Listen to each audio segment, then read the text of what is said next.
अभी तक आप लोगों ने हिंदी भाषा में रस को पढ़े होंगे।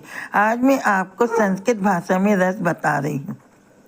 पहला है, देखिए, श्रृंगार रस। इसका स्थायी भाव होता है प्रेम।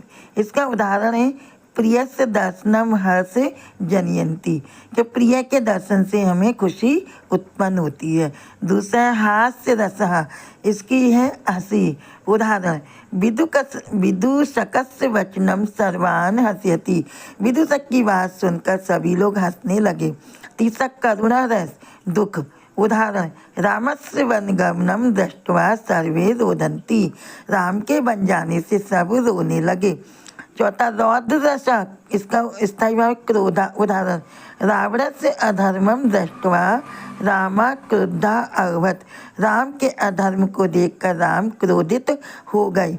वीर रसा। इसका उत्साह भाव। उदाहरण अर्जुन युद्धे शत्रुनान विजयत यशः प्राप्तवान। अर्जुन ने युद्ध में शत्रुओं को जीतकर यश पाया। भयानक रसा, भय। सिंहस्य गर्जनम श्रुत्वा जना बिभेति। सिंह की दहाड़ को सुनकर लोग डर जाते हैं। बीभत्स रसा, घृणा। दुर्गंधम युक्तम वस्तु दृष्ट्वा जना जुगुप्सन्ति। दुर्गंध की वस्तु को देखकर लोग घृणा करने लगते हैं। अद्भुत रस, आश्चर्य। इंद्रधनुष्यम दृष्ट्वा बालका विस्मय यान्ति। इंद्रधनुष देखकर बालक आश्चर्यचकित हो जाते हैं। नौवा है शांत रसः। इसका स्थायी भाव है शांति। ध्यान योगेन मनः शांति प्राप्नोति।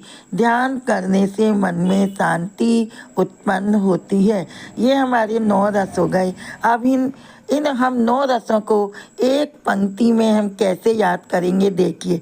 ये नीचे की एक पंक्ति में स्मरण करने युक्त कि श्रृंगार हास्य करुण रौद्र वीर भयानका बीभत्सा अद्भुत शांताश्च नवा रसा प्रकृतिता।